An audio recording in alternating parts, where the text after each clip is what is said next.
Assalamualaikum warahmatullahi wabarakatuh. Perkenalkan, kami dari kelompok 1. Di sini kami akan menjelaskan hasil dari tugas kelompok kami. Baik, anggota dari kelompok kami yang pertama itu saya sendiri, Rizwan. Yang kedua, Muhammad Aril Ardiansyah. Yang ketiga, Eka Herlina. Yang keempat, Pratiwi Utami. Dan yang terakhir, Fadila Natsir. Baik, selanjutnya penjelasan materi pertama akan dijelaskan oleh rekan saya.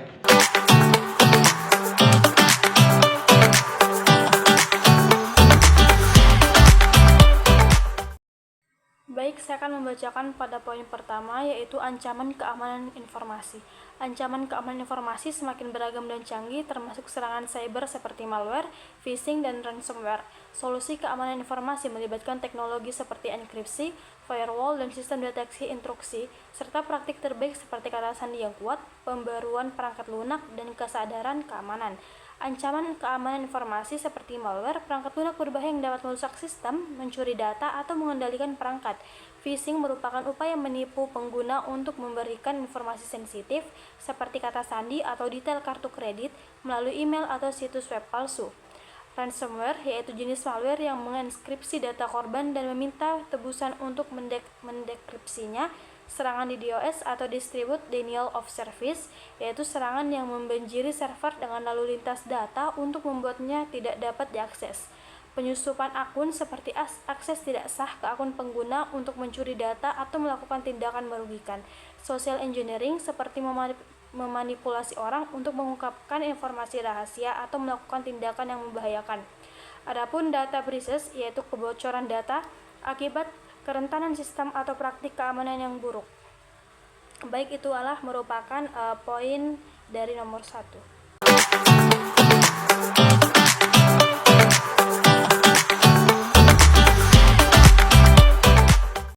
Baik, saya akan membacakan poin kedua, yaitu teknologi dan solusi keamanan informasi.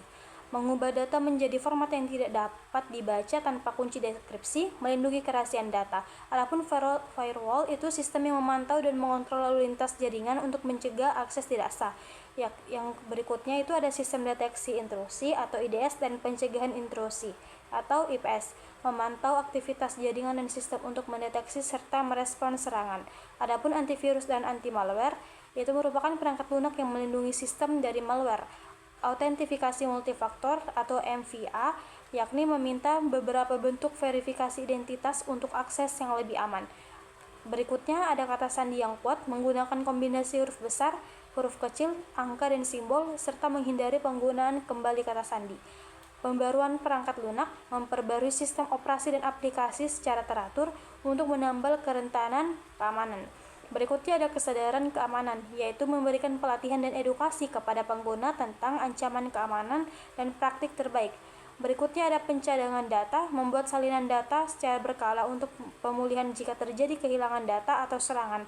Berikutnya ada rencana respons insiden, yakni memiliki rencana yang jelas untuk mengatasi insiden keamanan, termasuk identifikasi, mitigasi, pemulihan, dan pembelajaran. Baik, itu tadi merupakan poin pada nomor 2.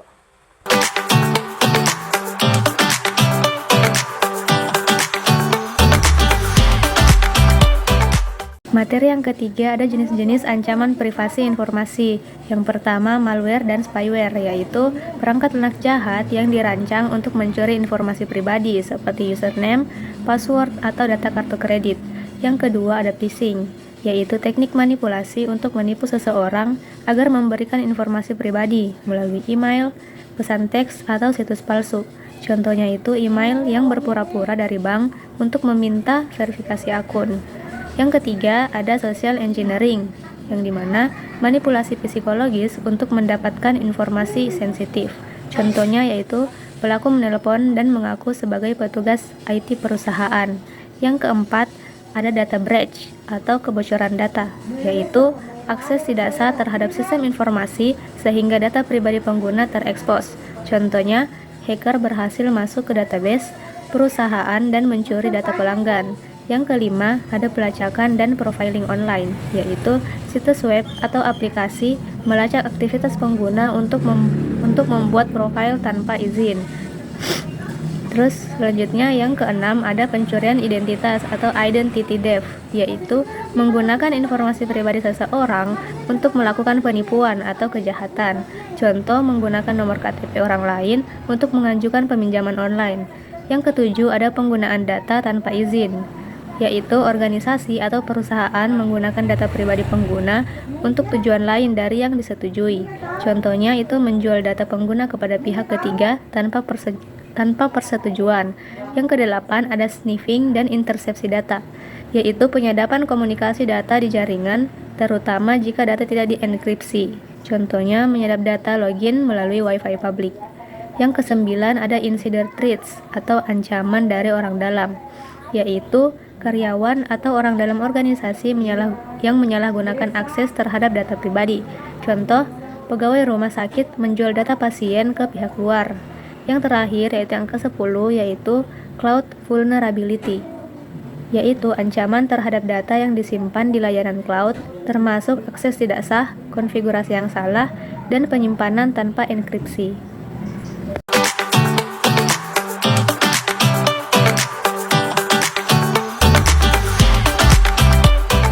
Pernahkah Anda merasa data pribadi Anda digunakan tanpa izin? Di era digital ini, menjaga privasi informasi adalah hal yang sangat penting. Nah, dalam video ini saya akan membahas dampak pelanggaran privasi dan teknologi yang bisa digunakan untuk melindunginya, yaitu ada konsekuensi pelanggaran privasi informasi. Nah, konsekuensi pelanggaran privasi informasi yaitu ada kehilangan kepercayaan. Yang pertama, kehilangan kepercayaan ketika sebuah perusahaan gagal melindungi data pelanggannya. Kepercayaan akan langsung hilang, misalnya jika data pelanggan seperti alamat, nomor telepon, atau bahkan informasi kartu kredit bocor. Pelanggan akan merasa tidak aman dan bisa berpindah ke layanan lain. Yang kedua itu kerugian finansial. Pelanggaran data bisa menyebabkan pencurian identitas. Hacker bisa menggunakan data seseorang untuk mengakses rekening bank, melakukan transaksi ilegal, atau mengambil pinjaman atas nama korban. Ini menyebabkan kerugian jutaan rupiah bahkan lebih. Yang ketiga itu dampak hukum dan reputasi. Banyak negara memiliki regulasi ketat tentang perlindungan data, seperti GDPR di Eropa atau Undang-Undang PDP di Indonesia. Jika pelanggaran melanggar aturan ini, maka mereka bisa terkena denda besar. Selain itu, reputasi mereka akan hancur dan akan sulit untuk bangkit kembali di mata publik.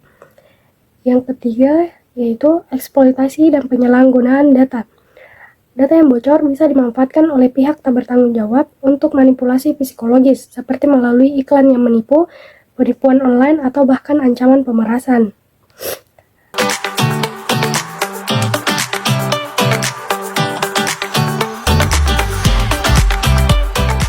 Nah, materi yang selanjutnya saya akan membahas teknologi dan solusi untuk privasi informasi.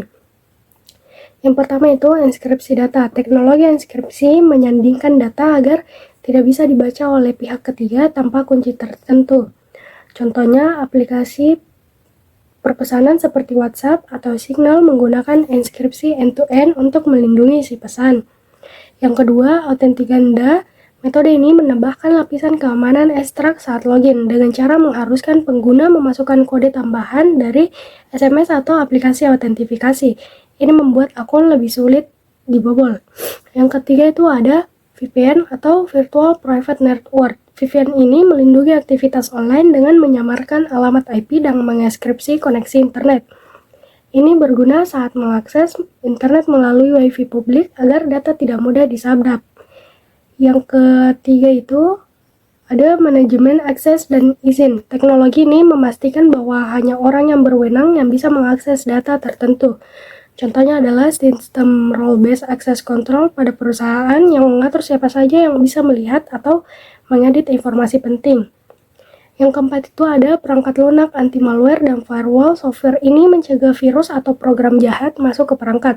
Firewall juga membantu memfilter lalu lintas jaringan yang mencurigakan agar tidak sampai membahayakan data pengguna. Nah, yang kelima, penerapan kebijakan privasi dan audit berkala. Teknologi hanyalah alat, ia juga penting untuk menerapkan kebijakan internal yang ketat dan melakukan audit secara berkala untuk mengidentifikasi celah keamanan.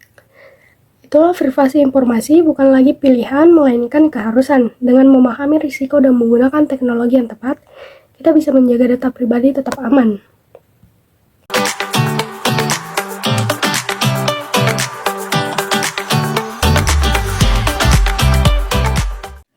Baik, selanjutnya adalah praktik informasi yang adil dan kebijakan privasi. Di mana praktik informasi yang adil adalah merupakan sekumpulan prinsip etis dan hukum yang menjadi dasar kebijakan privasi dalam pengelolaan data pribadi. Di mana prinsip ini pertama kali dikembangkan oleh Departemen Kesehatan, Pendidikan, dan Kesejahteraan Amerika Serikat pada tahun 1973 dan menjadi acuan internasional. Di mana tujuannya itu adalah melindungi hak individu terhadap informasi pribadinya. Yang kedua, meningkatkan kepercayaan dalam penggunaan teknologi informasi. Yang ketiga, menetapkan standar etis dan hukum dalam pengumpulan data dan pemrosesan data.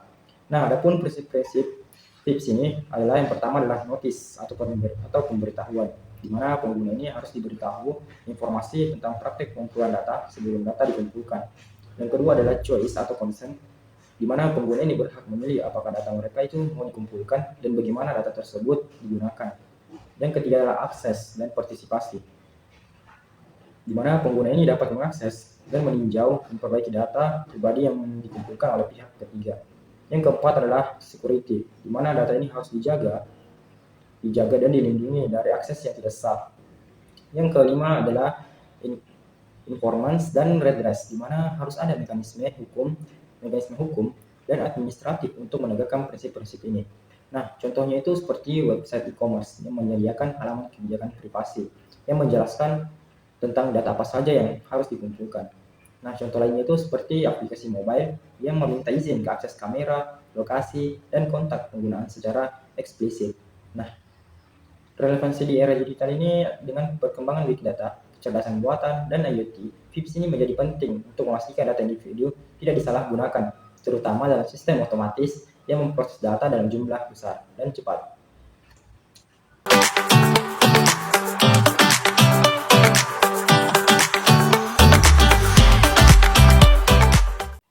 Selanjutnya adalah regulasi pemerintah tentang privasi informasi, di mana regulasi ini mencakup seperangkat hukum, aturan, dan kebijakan yang diterbitkan oleh pemerintah untuk mengatur perlindungan data secara pihak dan kewajiban pihak dan yang terlibat dalam pemrosesan data. Tujuannya itu untuk menjamin perlindungan data pribadi sebagai hak asasi manusia. Yang kedua, mencegah penyalahgunaan data oleh perusahaan atau pemerintah. Yang ketiga adalah meningkatkan tata kelola dan data nasional yang bertanggung jawab. Nah, dalam regulasi internasional itu ada yang dinamakan dengan GDPR, General Data Protection Regulation, yang berlaku sejak Mei tahun 2018 yang menjadi standar EMAS dalam perlindungan data global. Nah, contoh kasusnya itu seperti Google dan Meta yang pernah didenda karena pelanggaran GDPR dalam pengumpulan data iklan tanpa persetujuan eksplisit dari pengguna. Nah, regulasi di Indonesia itu ada pada Undang-Undang Nomor 27 Tahun 2022 tentang perlindungan data pribadi, di mana undang-undang ini disahkan pada tanggal 17 Oktober tahun 2022 yang mengatur tentang subjek data, pengendali data, dan prosesor data. Nah, isi pokoknya itu terhadap hak subjek data itu ada hak akses, hak untuk menarik persetujuan, dan hak untuk menghapus data.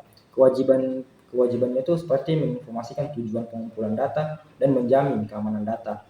Nah, sanksinya itu ada pidana penjara hingga 6 tahun dan denda administratif hingga miliaran rupiah.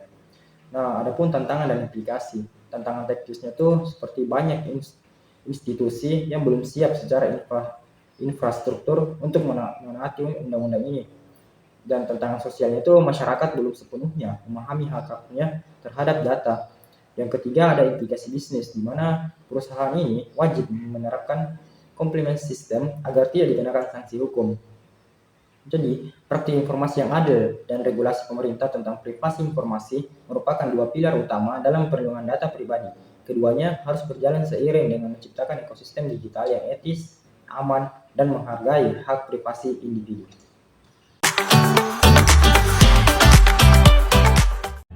Terima kasih atas perhatian dari teman-teman. Lebih dan kurangnya mohon dimaafkan. Sekian dari kelompok kami. Wassalamualaikum warahmatullahi wabarakatuh.